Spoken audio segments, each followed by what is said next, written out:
Bonjour tout le monde, ici Karine Drouin, auteure, coach conférencière, experte en épanouissement personnel et votre coach qui vous accompagne pour cette formation de bonheur tout inclus déjà à la 4e semaine. Et aujourd'hui, on s'attaque à un sujet d'importance, l'estime de soi. C'est au cœur de nos journées, c'est au cœur de nos semaines, c'est au cœur de nos années. C'est important dans les différentes sphères de notre vie. Et quand j'ai débuté à faire la recherche pour vous autres à propos de l'estime de soi, j'ai trouvé des tonnes de définitions. Je crois même qu'il y a autant de définitions d'estime de soi qu'il va y avoir d'individus. Mais aujourd'hui, j'ai vraiment envie de vous simplifier la tâche. Fidèle à mon habitude, j'ai synthétisé les informations pour vous rendre ça le plus court et concis possible. Donc, on va la définir. On va s'intéresser à la boucle dynamique et on va comprendre pourquoi on manque d'estime de soi. Donc, le plus simplement possible, ce que j'ai trouvé pour vous, c'est que l'estime de soi, c'est l'image que l'on va se faire de soi-même. Donc, il y avait des définitions hyper longues, mais moi, ce que je veux que vous compreniez, c'est l'image. Quelle est la façon dont vous allez vous voir? Quelle est la façon dont vous allez vous représenter? Et ça va être votre estime de soi. Et vous savez ce qu'il y a d'intéressant, et ce que je suis très fière de vous annoncer aujourd'hui, en fait, c'est que cette image-là, elle fluctue avec le temps. Donc, vous savez, ce n'est pas coulé dans le béton. Si actuellement vous manquez d'estime de soi et que ça vous inquiète, ce n'est pas coulé dans le béton. Les jeux ne sont pas déjà faits. On va pouvoir travailler l'estime de soi. C'est un processus qui va pouvoir se faire pour avoir éventuellement un changement. Les études en psychologie ont même démontré que cette image-là peut continuer de varier même après 80 ans.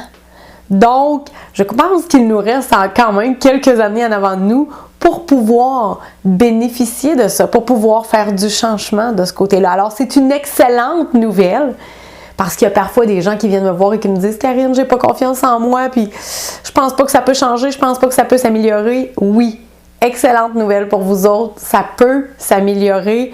Même passé 80 ans, on peut encore travailler notre estime de soi, donc c'est fantastique.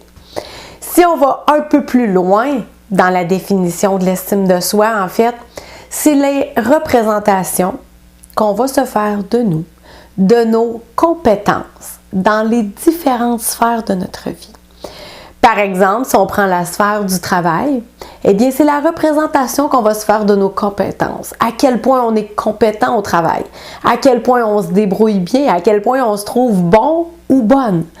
Donc, c'est pour ça que ça va devenir important de devenir conscient. Et là, vraiment, j'attire votre attention. C'est une piste, c'est une clé ultra importante dont je suis en train de vous parler, d'être conscient. Il y a des gens que je rencontre qui ont un bagage extraordinaire, qui ont des top forces, des top qualités, qui ont fait des top réalisations dans leur vie et pourtant, ils ont zéro estime d'eux-mêmes.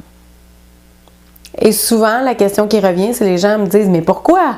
Je me serais attendue à ce que cette personne-là ait une top confiance en elle. » Mais cette personne-là n'a pas conscience de ses forces, n'a pas conscience de ses réalisations, n'a pas conscience de tout ce qui la distingue des autres. Donc, c'est vraiment ici, c'est une faculté. Et c'est pourquoi vous allez voir, sous la capsule vidéo d'aujourd'hui, je vous propose un exercice. Et cet exercice-là est en lien avec votre conscience à vous. Je vais vous faire la liste de ce qui vous distingue, de vos forces, de vos atouts à vous. Pourquoi? Pour développer davantage votre conscience. C'est un point qui va être hyper important en estime de soi. Et puis, si vous n'avez pas fait l'exercice ou si parfois vous oubliez, ça va être facile de revenir à votre document et de vous rappeler, de relire, de repasser sur votre liste pour travailler cette conscience-là. Alors, ce qui est important de retenir au niveau de la conscience, c'est que ça aussi, ça se développe, ça se travail. Il y a des gens, les études en fait en psychologie ont vraiment démontré que les gens qui avaient le plus confiance en eux, c'est les gens qui avaient conscience de leur force, qui avaient conscience de ce qui les distinguait des autres. Et à l'inverse, les gens qui ont peu confiance en eux, c'est les gens qui ont tendance à faire de superbes réalisations, à faire de bons coups, mais une fois que c'est passé, on s'en souvient plus, on est passé au suivant et on continue notre route. Donc, il faut être capable de se remémorer, il faut être capable d'y revenir, même si ça fait 2 ans, 3 ans, 5 ans, il va rester de toute façon que ça va être extraordinaire ce que vous avez fait. Donc, il faut se rappeler ça, il faut être capable d'y revenir. Pour vous aider, il va y avoir aussi la boucle dynamique. Au départ, j'avais pensé vous la dessiner aujourd'hui, mais je vous ai fait préparer un document supplémentaire que j'ai fait placer sous la vidéo et ça s'appelle la boucle dynamique. C'est vraiment, je vous dirais, le plan, c'est vraiment l'image de comment fonctionne l'estime de soi à l'intérieur de nous. Comment ça fonctionne cette histoire-là. Et pourquoi je vous fournis le mode d'emploi? C'est pour que vous puissiez l'utiliser plus. J'aimerais que ça devienne presque un automatisme maintenant de pouvoir utiliser cette image-là, ce plan-là. Et c'est très simple. Vous savez, je vous l'ai dit, tout au long de la formation, je vais simplifier, je vais synthétiser pour que ce que je vous enseigne, ça vous paraisse ultra facile et que vous ayez envie de l'appliquer et de passer à l'action. Donc, dans la boucle dynamique, c'est vraiment le lien entre l'être et le paraître. Vous allez rapidement comprendre. Si, par exemple, je dois me présenter dans une situation X, on en a parlé depuis le début de la formation, je peux arriver avec ma posture d'excellence, je peux arriver avec un regard décidé, je peux arriver avec un beau sourire, je peux arriver avec de l'aplomb, ce qui va faire en sorte que ça va paraître. Donc, je vais être comme ça, je vais démontrer de la confiance en moi, ça va transparaître. Les gens vont le voir, les gens vont remarquer la posture, les gens vont voir que j'arrive de façon décidée, les gens vont voir que je suis impliquée, tout ça. Ce que ça va faire, les gens le captent et là, ils vont le dire. Wow! Écoute, Karine, t'avais l'air à l'aise. C'était extraordinaire, ça a bien été. Donc, les gens vont venir vous faire une certaine rétroaction, vont vous donner du feedback. Et à ce moment-là, que pensez-vous que ça va faire? Ça va venir renforcer, ça va venir vous indiquer que vous êtes bon, que vous êtes bonne, que vous êtes capable, que vous avez réussi à affronter cette situation-là, que vous avez bien fait, que vous avez excellé, peu importe. Ça va venir renforcer tout ça. Et ce que ça va donner au final, c'est qu'on va venir maintenir, voire même augmenter votre estime de soi pour une future situation.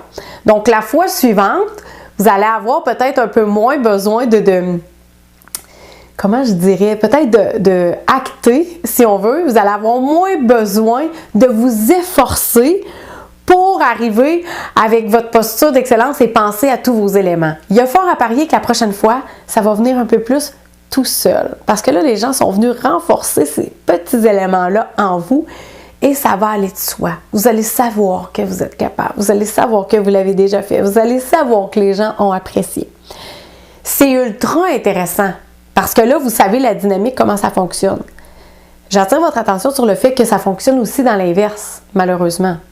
Si vous manquez de confiance en vous, une situation vous effraie, que vous allez avoir à faire face prochainement, et que vous vous présentez un peu plus comme ça, les épaules recourbées, que vous avez le regard un peu fuyant quand les gens vous parlent, que vous n'osez pas, que vous baissez votre ton, que vous prenez moins votre place.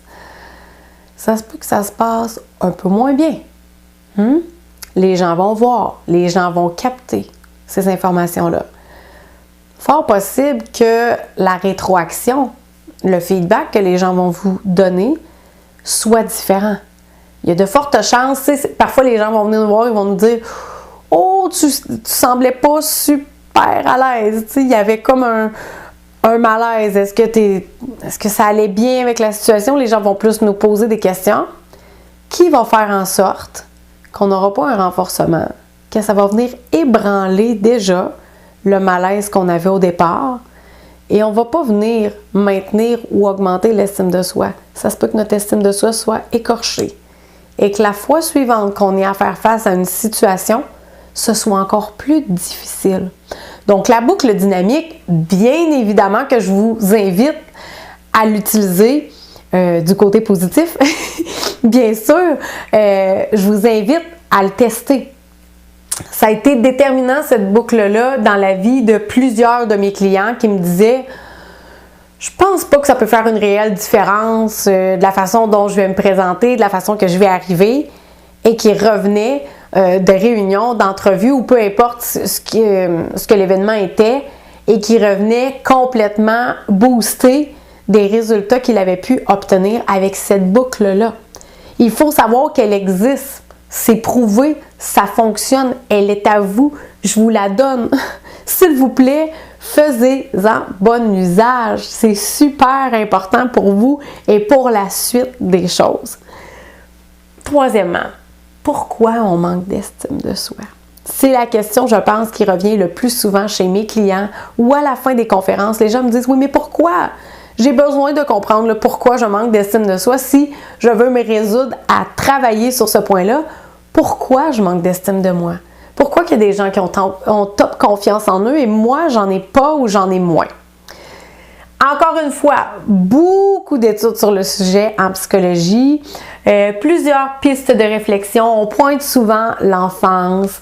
Les chercheurs, ou en tout cas plusieurs experts, ont tendance à dire que ça part de quand on est tout petit, quand les bases viennent s'installer, peut-être même de l'attachement qu'on a pu avoir avec nos parents ou avec les adultes significatifs qui ont pris soin de nous, donc peut-être un tuteur. Mais personne n'est unanime. Il n'y a pas personne qui met le doigt en particulier sur un facteur et je pense que c'est normal parce que moi, je vois beaucoup de facteurs qui peuvent influencer l'estime de soi. Donc, il faut savoir qu'il y a de fortes chances que oui, ça commence quand on est tout petit, quand on commence à encoder, à emmagasiner du bagage. Mais il y a deux raisons ultimes, il y a deux situations ultimes qui font en sorte que les gens vont manquer d'estime de soi et je vous les ai répertoriées aujourd'hui. La première catégorie de gens qui vont manquer d'estime de soi, c'est les gens qui vont d'échec en échec. Vous savez probablement ceux qui sont dans la boucle dynamique, mais du côté négatif. Donc, on va les entendre souvent nous dire « Mais non, mais j'ai essayé telle affaire, puis ça n'a pas fonctionné, puis là, ben, encore un échec, je dois me retrousser les manches, puis ça ne fonctionne pas encore, puis c'est toujours un combat, puis... » Il y a ce type de dynamisme-là. C'est sûr qu'à un moment donné, ça amène un manque d'estime de soi, puis même ça amène un manque de confiance aussi en la vie. Donc ça va être la première catégorie. Et dans la deuxième catégorie, il y a les gens, catégorie d'ailleurs où je me suis retrouvée pendant un bon nombre d'années avant de me décider d'assumer et de travailler sur ces points-là. Il y a les gens qui sont ambitieux, les gens qui sont perfectionnistes, les gens qui veulent des résultats, mais qui en veulent tellement qu'ils ont toujours l'impression d'échouer. Ils n'échouent pas là, mais par rapport à leurs propres critères à eux, ils ont échoué. Donc, c'est évident qu'à un moment donné, ça amène un manque d'estime de soi. Et ça, je vous donne un exemple concret. Ça va souvent être des gens qui vont, par exemple, je vous parlais précédemment des agendas trop remplis, trop complets, mais des gens qui vont se mettre des objectifs pour 3 jours en une journée et qui ne vont pas y arriver à la fin de la journée et qui vont être déçus, qui vont se taper sur la tête, qui vont avoir échoué. Donc, leur estime de soi va diminuer. Toutefois, si on compare à des critères qui seraient un peu plus normaux, si on compare à des gens qui auraient, par exemple, dressé une liste d'objectifs qui serait réaliste, ils auraient gagné, ces gens-là. Ils auraient atteint leur objectif. Donc, c'est vraiment une question de perception et il faut assumer ça. Il faut comprendre que parfois, ça se peut que l'on court à notre propre malheur. Ça se peut que ça parte de nous aussi. Ça se peut qu'on se tape sur la tête, qu'on soit un petit peu trop dur avec nous. Et il faut se souvenir de comment on se comporte avec les autres. Moi, jamais je dresserais une liste comme celle-là à l'un ou l'une de mes amis. Jamais je me dirais « Ah, ce serait irréaliste ». Pourtant, je le faisais avec moi-même. Donc, il faut vraiment se questionner. Il faut vraiment retourner voir. Soyez votre meilleur ami. C'est vrai, cette histoire-là. Ce n'est pas un mythe. Donc, il y a ces deux catégories-là et je pense qu'il faut faire attention parce que pendant plusieurs années, le perfectionnisme, ça a tellement été valorisé en entreprise, à l'école, partout. Wow! On recherchait des gens perfectionnistes. C'était hyper important. Minutieux, c'est important. Avoir le souci des choses bien faites, c'est important aussi. Mais attention aux perfectionnistes, il faut que ça demeure sain. Si vous êtes à l'écoute et que vous êtes perfectionniste, mais que vous ne vous tapez pas sur la tête, que vous réussissez à atteindre vos objectifs et que ça ne vient pas miner votre estime de vous-même, parfait. Mais si vous êtes perfectionniste, vous êtes ambitieux, vous avez tendance à vous mettre les objectifs un peu trop élevés et par la suite, vous vous dites que vous n'avez pas réussi, alors que c'est absolument faux, vous n'avez pas réussi à cause de vos critères, faites attention parce qu'au niveau de l'estime de soi, il se peut que ça vous joue des tours. Alors, pour cette semaine, bien évidemment que je vais vous inviter à aller sous la capsule vidéo. Bien évidemment que je vais vous inviter à laisser vos commentaires, vos questions, à venir interagir. Et là, je sais que ça se peut qu'aujourd'hui, le fait d'entendre ça se peut que ça les brasse. Ça se peut que vous soyez en train de vous poser des questions. Ça se peut que vous soyez en train de passer en revue votre vie, en train de vous poser des questions hyper pertinentes, puis ça se peut que ça brasse en dedans. Souvent, les gens me disent à la 4e semaine, ça commence à brasser, là. J'ai l'accumulation des 3 premières semaines, plus là, aujourd'hui, l'estime de soi, où tu viens me brasser dans mes valeurs, dans mes racines, dans mes questionnements, dans mon dynamisme, dans ma définition d'estime de soi. Et c'est normal. Je veux juste vous dire que ça fait partie du processus. Que c'est pas grave si ça brasse. Où est-ce qu'il y a de l'émotion? Souvenez-vous toujours qu'il y a de l'apprentissage.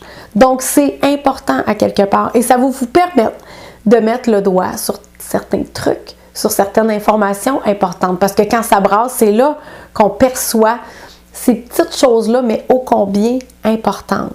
Alors, l'important, simplement d'assumer, simplement de nommer, simplement de comprendre que si vous êtes bloqué à quelque part ici, c'est possible, c'est pas une erreur, c'est pas une mauvaise réponse, c'est pas négatif. Au contraire, vous venez de mettre le doigt sur ce que vous avez à travailler et ça, c'est ultra important, croyez-moi. Et à partir de la suite, vous allez que pouvoir, en fait, construire un tremplin pour la suite des choses. Donc, c'est merveilleux. Mais je sais que quand ça brasse sur le coup, parfois ça peut être un peu insécurisant, mais ça fait partie du processus, je vous l'assure. Donc, au plaisir, mes ambassadeurs, ambassadrices du bonheur, de vous lire encore cette semaine, de partager avec vous des commentaires, des questions et de vous préparer votre capsule bonus à laquelle vous avez droit. J'ai excessivement hâte encore d'être témoin de vos apprentissages, de vos réussites. Vous êtes extraordinaire. Je vous dis à bientôt. Prenez soin de vous.